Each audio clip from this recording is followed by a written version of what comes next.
సమాచార కమిషన్ పదవులను తక్షణమే భర్తీ చేయండి. బ్యూరోక్రాట్లనే కాదు ఇతరులను నియమించండి. రాష్ట్రాల్లో వారం రోజుల్లో ప్రక్రియ ప్రారంభించాలి. కమిషనర్లు లేక తెలంగాణలో కమిషన్ క్రియారహితం. సుప్రీంకోర్టు. ఇది ఎంత ఇంపార్టెంట్ అండి. అసలు ఇది 2005లో అన్నా హజారే చేసిన పోరాటానికి కాంగ్రెస్ తలొగ్గి ఆనాడు కాంగ్రెస్ హయాంలో వచ్చిందే. ఇది యూపీఏ గవర్నమెంట్ హయాంలో వచ్చింది. మరి మీరు కేసీఆర్ 10 ఏళ్ళుగా ఈ సమాచార హక్కు చట్టాన్ని నిర్వీర్యం చేసిండు.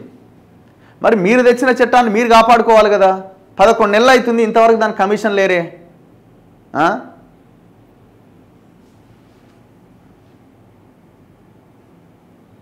ఎందుకు లేరు? ఇప్పుడు చాలామంది ఇప్పుడు వాళ్ళు పాపం మొన్న ఆర్టీసీ వాళ్ళు కలిసిరు. వాళ్ళు దాదాపు 500-600 ఉద్యోగాలు అడవికి నిన్న సజ్జనారు.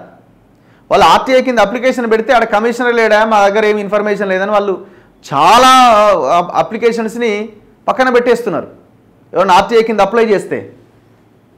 ఇది చివరికి సుప్రీంకోర్టు దాకా పోయింది. ఇగో సమాచార కమిషన్లలో పలు పదవులు ఖాళీగా ఉండడం పైన సుప్రీంకోర్టు అసంతృప్తి వ్యక్తం చేసింది.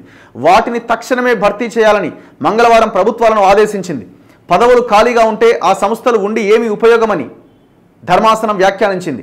సమాచార కమిషనర్లు లేకపోవడంతో తెలంగాణ, త్రిపుర, జార్ఖండ్లో సమాచార కమిషన్లు క్రియారహితంగా మారినాయి. కేంద్ర రాష్ట్ర సమాచార కమిషన్ పదవుల్లో కేవలం బ్యూరోక్రాట్లను మాత్రమే నియమిస్తుండడం పైన ప్రశ్నించింది. అన్ని వర్గాల ప్రముఖులకు అవకాశం కల్పించాలి. కేంద్ర రాష్ట్ర సమాచార కమిషన్ల పదవులు భర్తీ కావడం లేదంటూ అంజలి భరద్వాజ్ మరికొందరు పిటిషన్ దాఖలు చేశారు. వారి తరపున న్యాయవాది ప్రశాంత్ భూషణ్ వాదన వినిపిస్తూ కమిషన్లలోని పదవులను భర్తీ చేయడం లేదంటే సమాచార హక్కు చట్టాన్ని హత్య చేయడమే. ధర్మాసనం స్పందిస్తూ కేంద్ర సమాచార కమిషన్లో పదవుల భర్తీ ప్రక్రియ 2024 ఆగస్టులో ప్రారంభించినా ఇంతవరకు ఎందుకు పూర్తి చేయలేదు అని కేంద్ర సిబ్బంది శిక్షణా శాఖను ప్రశ్నించింది సుప్రీంకోర్టు. కమిషనర్ల పదవుల కోసం 161 మంది దరఖాస్తు చేశారు. వారి వివరాలు వెల్లడించాలని తెలిపింది. అర్హులను ఎంపిక చేసి 2 వారాల్లో జాబితా రూపొందించాలని సూచించింది. జార్ఖండ్ సమాచార కమిషనర్ పదవులను భర్తీ చేయాలని గత ఏడాది జూన్లో ఆదేశాలు ఇచ్చిన ప్రతిపక్ష నేత లేరు అన్న సాకుతో ఎలాంటి చర్యలు తీసుకోకపోవడాన్ని తప్పుపట్టింది. కమిషన్లలో ఉన్న ఖాళీలు, అభ్యర్థుల అర్హతలు, ఎంపిక కమిటీల స్వరూపం పైన వారం రోజుల్లో నోటిఫికేషన్ జారీ చేయాలని రాష్ట్ర ప్రభుత్వాలను ఆదేశించింది. వాటిని భర్తీ చేశాక నివేదిక కూడా సమర్పించాలని చెప్పింది. ఇది చాలా ఘోరం, భయంకరమైన విషయం యాక్చువల్గా. ఎందుకంటే గవర్నమెంట్స్ ఎందుకు నియమించావు? ప్రభుత్వంలో చేసినటువంటి అవినీతి ఏదైతే ఉందో దాన్ని వెలికి తీయడానికి ఈ ఆర్టీఐ అన్నది చాలా పెద్ద ఎత్తున ఉపయోగపడుతుంది. కాబట్టి దీన్ని మొత్తం నిర్వీర్యం చేస్తారు. వీళ్ళు చేసే జీవోలు బయటికి రాకుండా, పబ్లిక్ డొమైన్లో పెట్టకుండా, దాచిపెట్టేదో రకరకాలుగా చేస్తుంటారు కదా. ఎట్లా తెలుస్తుంది? ఆర్టీఐ ద్వారా ఇన్ఫర్మేషన్ అడిగితే బయటకు వస్తాయి. అవి బయటకు ఎందుకు రావాలా? రాకూడదని చెప్పి ఇట్లా ఈ సమాచార హక్కు చట్టాన్ని కూడా పూర్తిగా నిర్వీర్యం చేస్తున్నారు. పార్లమెంట్లో 2/3 మెజార్టీతో చేయబడ్డ చట్టం అది.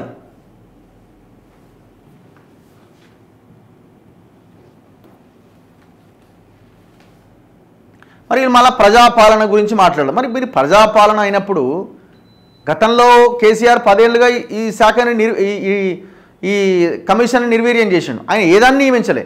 మానవ హక్కుల కమిషన్ దానికి చైర్మన్ లేకుండే చాలా రోజులు, సమాచార కమిషన్ చైర్మన్ లేకుండే, ఎస్సీ కమిషన్ చైర్మన్ లేకుండే, ఇట్లానే నడిపించిండు. మరి మీరు కూడా అదే కోవలో వెళ్తే ఎట్లా? మరి ఇదేం ప్రజాపాలన అవుతుంది? పత్తాలేని పౌరాస్త్రం. రాష్ట్రంలో సమాచార హక్కు చట్టం సమాధి. చిన్నపాటి సమాచారానికి నెలల తరబడి నిరీక్షణ. భర్తీకి నోచుకొని సమాచార కమిషన్ సుప్రీంకోర్టు ఆదేశాలు బేఖాతరు. 1,00,000కు పైగా దరఖాస్తులు పెండింగ్ ఉన్నాయట. దాని సీక్వెల్ ఐటమ్ కథనము లోపల పేజీలో రాసిరు వీళ్ళు ఆంధ్రజ్యోతి వాళ్ళు. 1,00,000 దరఖాస్తులు పెండింగ్ ఉన్నాయట. ఇది చాలా నేరం. ఏం చెప్తుంది చట్టం? సమాచార హక్కు చట్టం 2005 సెక్షన్ 7(1) ప్రకారం ప్రభుత్వ శాఖలకు సంబంధించి పౌరులు కోరిన సమాచారాన్ని గరిష్టంగా 30 రోజుల్లోపు ఇవ్వాలి. వ్యక్తి జీవితం, స్వేచ్ఛకు సంబంధించిన అంశమైతే అత్యవసర సమాచారంగా భావించి గరిష్టంగా 48 గంటల్లోపు ఇవ్వాలి. అధికారి 30 రోజుల్లో సమాచారం ఇవ్వని పక్షంలో పౌరులు సెక్షన్ 19(1) ప్రకారంగా పై అధికారికి కంప్లైంట్ చేయొచ్చు. అక్కడ కూడా 30 రోజుల్లో సమాచారం రాని పక్షంలో సెక్షన్ 19(3) ప్రకారం సెకండ్ అప్పిలేట్ అథారిటీ అయిన రాష్ట్ర సమాచార కమిషన్కు ఫిర్యాదు చేయొచ్చు. సమాచారాన్ని సకాలంలో ఇవ్వడంలో విఫలమైన ప్రజా సమాచార అధికారిపైన సెక్షన్ 20 కింద గరిష్టంగా 25,000 జరిమానా, క్రమశిక్షణా చర్యలు తీసుకునే అధికారం సమాచార కమిషన్కు ఉన్నది. ఇంత గొప్ప చట్టం ఇది. ఈ చట్టం 2005లో యూపీఏ హయాంలోనే వచ్చింది, కానీ రాష్ట్రంలో సమాధి చేయబడుతున్నది. 1,00,000 అప్లికేషన్లు ఉన్నాయట పెండింగ్లో. మరి ఎందుకు నియమిస్తలేరు దీన్ని? ఎవరు ఏ సమాచారం అడిగితే ఏం బయటకు వస్తుందో అనే కేసీఆర్ ఏం చేసిన కొన్ని వందల జీవోలని పబ్లిక్ డొమైన్లో పెట్టకుండా దొడ్డిదారిన అసలు ఆ జీవో వచ్చి ఇంప్లిమెంట్ అయిన తర్వాత కూడా ఈ జీవో ఎప్పుడు వచ్చిందని అనుకునే పరిస్థితి. మరి సేమ్ అదే ఎందుకు మీరు పాటిస్తున్నారు? ప్రభుత్వం నుంచి జవాబుదారీతనం, పారదర్శకత కోరుకునే పౌరులకు బ్రహ్మాస్త్రమైన సమాచార హక్కు చట్టం తెలంగాణలో పత్తా లేకుండా పోయింది. మాజీ ప్రధాని మన్మోహన్ సింగ్ హయాంలో వచ్చిన ఈ చట్టం పైన గొప్పలు చెప్పే రాష్ట్ర పాలకులు అమల్లో మాత్రం బాధ్యతారాహిత్యంగా వ్యవహరిస్తున్నారు. సుప్రీంకోర్టు ఆదేశాలు ఉన్నా రాష్ట్రంలో సమాచార హక్కు కమిషన్ 2 ఏళ్లుగా ఏర్పాటు కాలేదంటే పరిస్థితి అర్థం చేసుకోవచ్చు. కేసీఆర్ది సంవత్సరం, ఈయన సంవత్సరం. కమిషన్ ఏర్పాటు, నియామకాలను గత ప్రభుత్వాలు సరిగ్గా పట్టించుకోకపోవడంతో లక్షల సంఖ్యలో దరఖాస్తులు పెండింగ్లో ఉన్నాయి. సమాచార హక్కు చట్టం ఉద్దేశం కూడా నెరవేరట్లే. 2 సంవత్సరాల్లో 2 సార్లు నోటిఫికేషన్.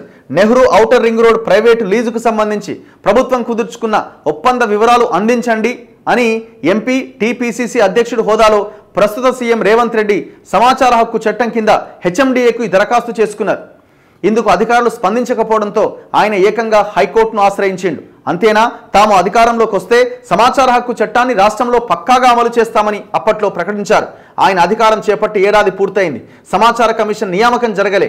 నిర్దిష్ట సమయంలోగా ఖాళీగా ఉన్న సమాచార కమిషనర్ పోస్టులను భర్తీ చేయాలి అని సుప్రీంకోర్టు రాష్ట్ర ప్రభుత్వాన్ని ఏడాది క్రితమే ఆదేశించింది. కానీ నియామకాల అంశం అతీగతి లేకుండానే ఉంది.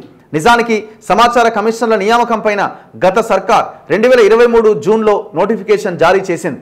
అనంతరం 2023 డిసెంబర్లో ప్రభుత్వం మారడం, తర్వాత మళ్లీ సాధారణ ఎన్నికల నేపథ్యంలో నియామక ప్రక్రియ ఆలస్యమైంది. అయితే ఒక ప్రధాన కమిషనర్, 6 కమిషనర్ల నియామకానికి సంబంధించి ప్రస్తుత సర్కార్ గత జూన్లో మళ్లీ నోటిఫికేషన్ జారీ చేసింది.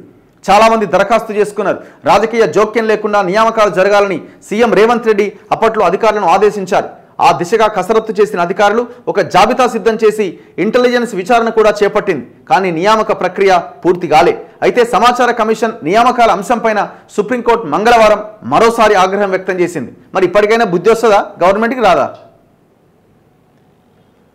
2023 ఫిబ్రవరి నుంచి కమిషనర్ల పోస్టులు ఖాళీగా ఉన్నాయి.